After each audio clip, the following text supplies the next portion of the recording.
वैसे अपना अपना कैमरा ऑन कर लो प्लीज। बस 5-10 मिनट और लूंगा बेटा, खत्म हो रहा है ऑलमोस्ट, ठीक है, ऑलमोस्ट डन है बेटा, 5-7 मिनट और। हाँ जी समीक्षा, मैंने क्या बोला इसमें अभी थोड़ी देर पहले? कि profit is to be treated as firm goodwill. ठीक है, फर्म गुडविल गिवन होती थी तो क्या करते थे? कौन से वाली फर्म गुडविल की बात कर रहे हैं हम? ये हम बात कर रहे हैं गुडविल में न्यूली वैल्यूड गुडविल की।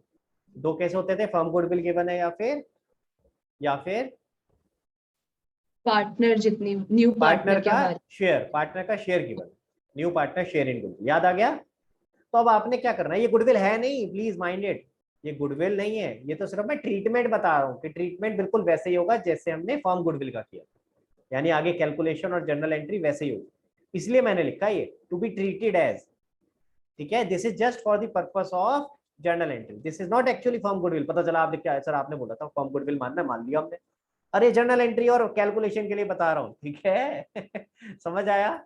ये तो क्या है, ये तो रिवैल्यूएशन का प्रॉफिट लॉस है, ठीक है। चलो अब अगर फर्म गुडविल गिवन होती, हमें अगर पार्टनर का शेयर निकालना होता तो कैसे निकालते हैं बेटा समीक्षा? Firm goodwill into individual gain और सैक्रिफाइस। बहुत ही बढ़िया, खुश कर दिया तूने मुझे। किससे मल्टीप्लाई करते हैं? इंडिविजुअल गेन सैक्रिफाइस से, ठीक है।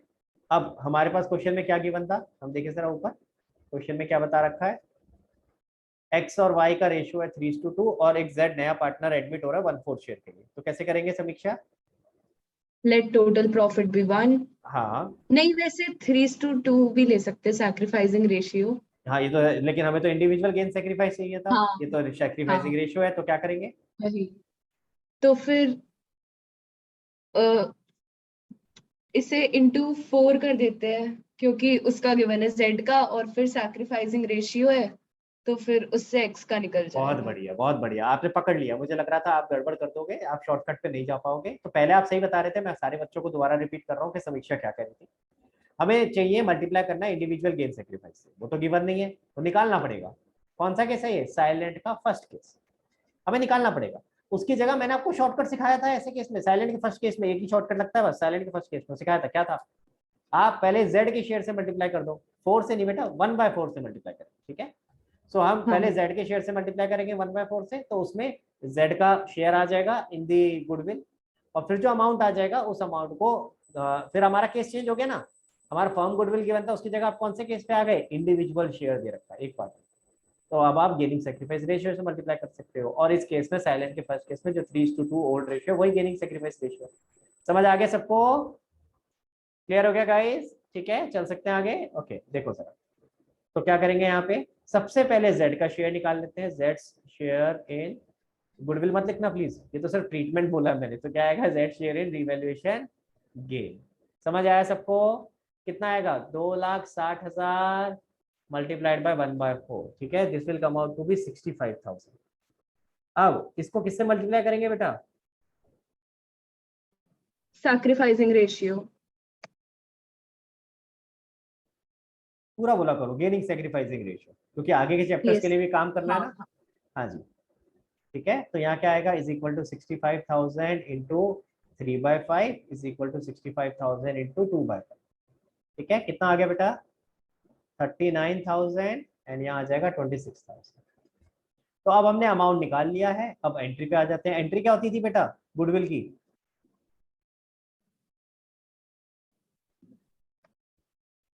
न्यूली वैल्यूड गुडविल की एंट्री क्या होती थी बेटा? Sir X capital account debit, Y capital. ऐसे नहीं, जो सिखाया था वो बताओ, कौन सा पार्टनर डेबिट कौन सा क्रेडिट होता है, कैसे याद करना सिखाया था? जो ओल्ड पार्टनर है डेबिट होंगे। नहीं पहली वाली। नहीं नहीं, कौन बताएगा? तनीषा? New partner debit. नहीं, अभी भी ओके। गलत। तनीषा बताओ, क्या गेनिंग बताओ? पार्टनर सर डेबिट और सारे गेनिंग। तुक्के सैक्रिफाइस। मार दे, कुछ तो लगेगा ऐसा विषय कुछ नहीं छोड़ूंगी मैं, किसी को और को नहीं बोलने दूंगी, ऐसे कैसे, मैं सही बताऊंगी।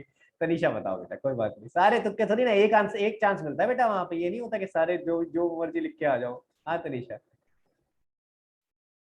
Sir gaining partner debit to sacrificing partner. Gaining to sacrifice, याद रखो बेटा, अभी थोड़ी देर पहले भी मैंने बताया था कि आपको जब भी पूछूंगा कि न्यूली वैल्यूड गुडविल की एंट्री क्या होती है, तो आपको क्या बताना है?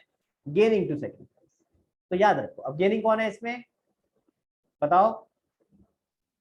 गेनिंग तो जेड है। जेड है ना, जेड ही तो आ रहा है भाई, बाकी दोनों हाँ। सेक्रीफाइसिंग है, आप ही ने तो बोला था सेक्रीफाइसिंग रेशियो 3:2। यस तो यानी कि Z capital debit to X to Y, ठीक है। क्लियर हो गया बेटा, कितने अमाउंट से 65, जेड का 65 है और एक्स और वाई का कितना अभी अभी निकाला हमने 39 और 26,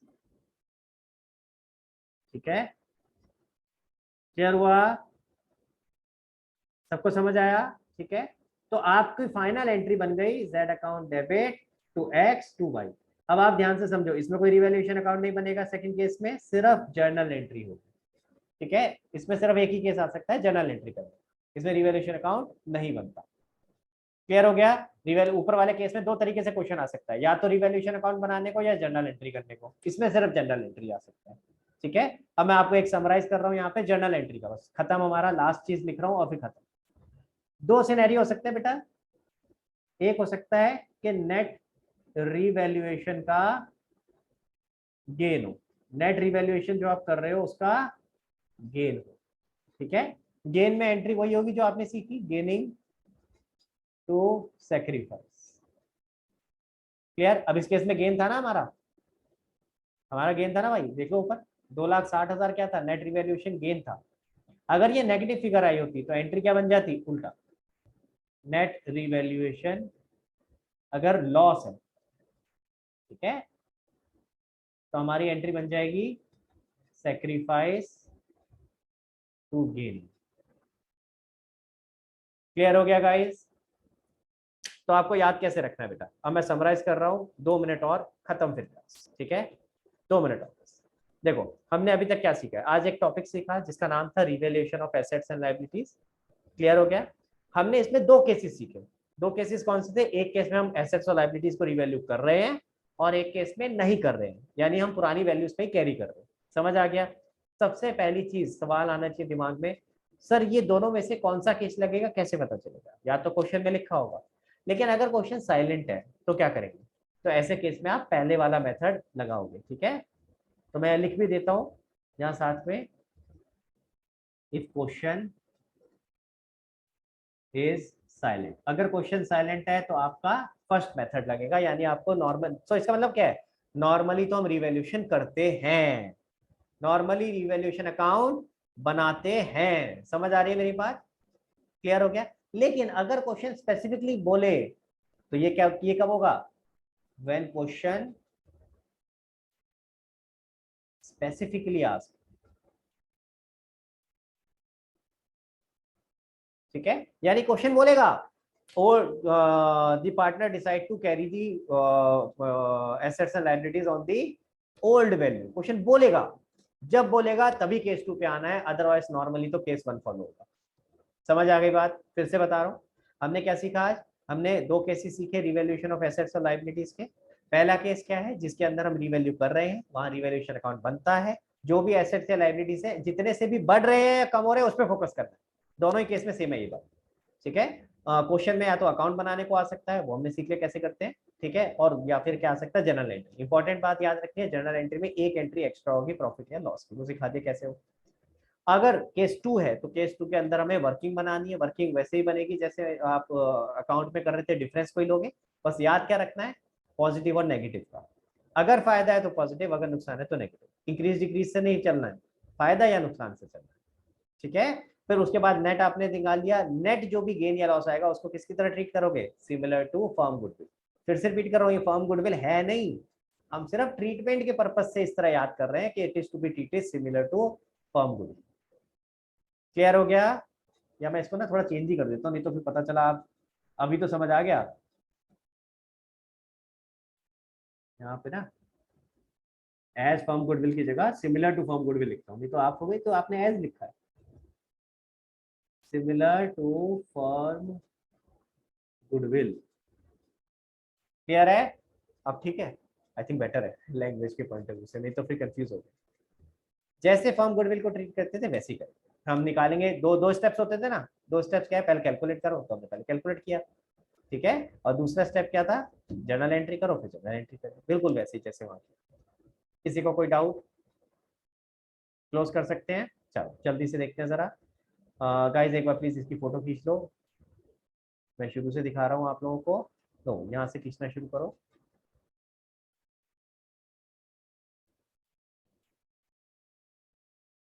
चलो आगे। ओके,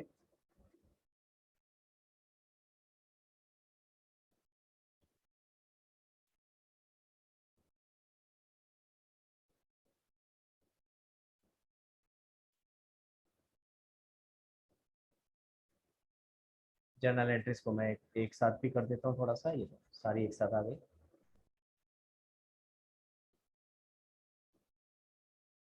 देन उसके बाद आपका सेकंड वाला केस आ गया, अभी इसको थोड़ा छोटा कर लेते हैं। चलो आगे। देन इसके बाद ये फाइनल हमारा एंट्री का कंक्लूजन हो गया कि एंट्री कैसे बनेगी, या तो गेनिंग टू सेक्रीफाइस अगर प्रॉफिट है तो, और अगर लॉस है तो सेक्रीफाइस। क्लियर है गाइस? ठीक है, अब आपको क्वेश्चंस कौन से करने में बता देता हूँ, जल्दी से वो खोल लो। Chapter number 4। विद दिस आपका एक टॉपिक और खत्म हो गया है। क्वेश्चन 20 ऑनवर्ड्स करने बेटा, 20 से लेके 23 तक। क्वेश्चन 20 से लेके 23 तक, ठीक है। आप अगर क्वेश्चन में ध्यान से देखना, जनरल एंट्री मांगी है तो मेरे जनरल, चैप्टर 4 का है। ओ सॉरी सॉरी सॉरी, 5 पे 5 पे तो है, तो कॉमन टॉपिक मैं भूल गया था, 5 कर रहे ना हम तो, okay sir. Sorry my mistake. Question number 5, sorry chapter number 5 में क्वेश्चन 43 से लेकर के 51 तक, 43 से 51 तक। इसमें आपको कुछ दिक्कत आएगी, कुछ टॉपिक्स में आएगी दिक्कत, मैं पहले ही बता रहा हूँ। जैसे कि प्रोविजन फॉर डेप्रिसिएशन आपको दिया होगा, और वहाँ बैंडेड की बात होगी तो दिक्कत आएगी, पर ट्राई करना, अपनी तरफ से ट्राई करना। लेट्स सी आप कर पाते हो कि नहीं तो नेक्स्ट क्लास में डिस्कस करेंगे। दूसरी दिक्कत आपको आएगी, कहीं पे ओवर वैल्यूड या अंडर वैल्यूड वर्ड यूज किया होगा। Furniture is over valued bye 10% या अंडर वैल्यूड बाय 10%, आएगी दिक्कत। लेट अस ट्राई, अपना ट्राई मार के देखो तो पता चलेगा कि इसमें क्या चीज थी जहां फंस गए। ठीक है, तो अगर इस तरह का कुछ आएगा तो ट्राई करेंगे, छोड़ के नहीं आएंगे। क्वेश्चन छोड़ना नहीं, गलत कर दो यार कोई बात नहीं, जो समझ आ रहा है वो करो, पर करो जरूर। क्लियर, समझ आया? ठीक है, तो क्वेश्चन नंबर 43 से लेकर के 51 तक आपको करने हैं। अगर आंसर मैच नहीं हो तो घबराना नहीं है, ठीक है। मैं बैठा हूं, आपको नेक्स्ट क्लास में बताऊंगा। ठीक है गाइस, चलो तो फिर आज की क्लास यहीं पे खत्म करते हैं। नेक्स्ट क्लास में मिलेंगे, नेक्स्ट क्लास में क्वेश्चंस डिस्कस करेंगे, आपके डाउट्स लेंगे और फिर उसके बाद अगले टॉपिक पे चलेंगे। चलो okay guys, bye bye, thank you so much, bye everyone.